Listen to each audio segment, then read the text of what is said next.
Olá, queridos, bom dia outra vez. Estão ouvindo os passarinhos? Estão percebendo esse momentinho gelado da manhã? Vamos orar juntos? Santo Deus e amado Pai, enquanto os animaizinhos fazem seus ruídos, enquanto estamos aqui, Senhor Deus, ouvindo os pássaros cantando, rogamos a Ti em nome de Jesus que nos abençoe, que fortaleça-nos, ó Pai, encha-nos o coração, em nome de Jesus. Amém. Lembra-se que estávamos estudando ontem que Jesus havia recebido os discípulos e os discípulos que tinham vindo da grande labuta, Jesus ouviu e percebeu que muitos iam e vinham e não tinham tempo para descansar. Lembra disso? Está lembrado? Então Jesus disse, vinde vós à parte e repousai um pouco. Eu preciso ler para você Lucas 9, 7 a 10. Dá uma observada, que importante esse momento, Lucas 9, 7 a 10. Se você pegar a sua Bíblia, você consegue acompanhar comigo, tá? Para que você possa ver os detalhes. Olha, o tetrarca Herodes ouviu tudo o que se passava e estava perplexo, porque diziam alguns que João ressuscitara dentre os mortos. Outros que Elias tinha aparecido e ainda outros que um profeta antigo havia ressurgido. Disse Herodes, João, mandei degolar. Quem, pois, é este? Este de quem ouço estas coisas? E procurava vê-lo. Do que é que estamos falando? Veja, Jesus tinha chamado os discípulos à parte. Por que Jesus tinha feito isso? É preciso que você entenda um detalhe. Quando os discípulos chegaram cheios de ânimo pelas coisas tão grandes que tinham acontecido, eles tinham recebido não poder humano, poder de Deus. E este poder fazia com que eles estivessem correndo o risco de atribuir a si mesmos o poder que estavam tendo. Olha o que diz aqui. Como os discípulos houvessem visto o êxito de seus labores, estavam em risco de atribuir a honra a si mesmos, risco de nutrir orgulho espiritual, caindo assim sob as tentações de Satanás. Achava-se diante deles uma grande obra e, antes de tudo, deviam aprender que sua força não se encontrava neles, mas em Deus. Da mesma forma como Moisés precisava de um local de retiro, da mesma forma como Elias precisou de um local de retiro em Querite, todos aqueles que buscam ao Senhor precisam de um momento, que trabalham para o Senhor, precisam de um momento de retiro com Deus do céu. Até Jesus ansiava um lugar solitário, um lugar para estar.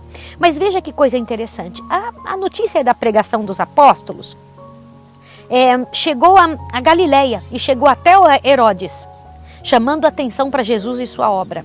E então Herodes começou a perguntar, quem é este Jesus? Eu quero saber quem era ele. Quem é ele? Agora presta bem atenção. Herodes estava em contínuo temor de que se tramasse secretamente uma revolução com o intuito de o destronar e sacudir o jogo romano da nação judaica. Que coisa terrível viver assim, né?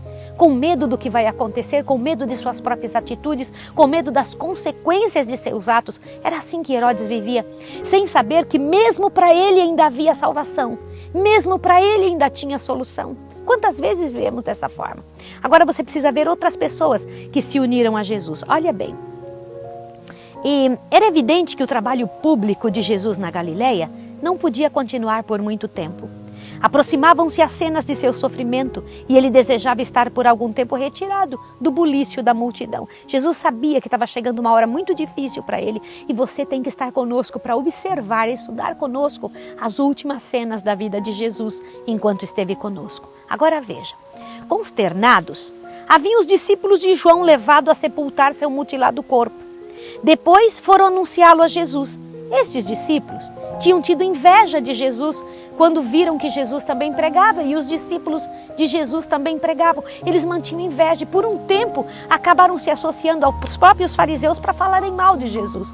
Já te aconteceu de você ver alguém que está no mesmo lado, não entendendo bem a atitude do outro, acaba falando mal da pessoa? Os discípulos de João estavam na mesma obra que Jesus, mas não entendendo bem, acabaram falando mal.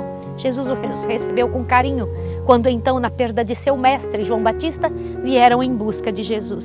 Agora, morto seu mestre e anelando este consolo em sua grande dor e guia quanto à sua obra futura, foram ter com Jesus, unindo-se os seus interesses aos interesses deles. Imagina, os discípulos de João se uniram aos discípulos de Jesus. Não é bonito isso? Agora, em que lugar eles foram encontrar descanso? Não pense que era um espaço onde eles iam ficar jogados para orgia ou alguma coisa que não fosse boa. Eles foram para o meio da natureza e lá na natureza encontraram um lugar de descanso. E outra, o tempo passado afastado não foi consagrado à busca de prazer.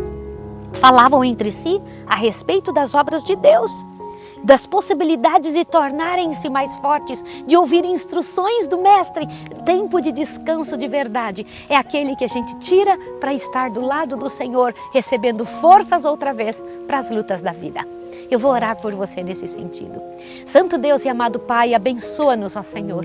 Aqui estamos como teus filhos para te pedir, dá-nos a tua paz. Ensina-nos de novo, recapacita-nos para o teu trabalho, fortalece-nos hoje para lutar as tuas lutas. Em nome de Jesus. Amém.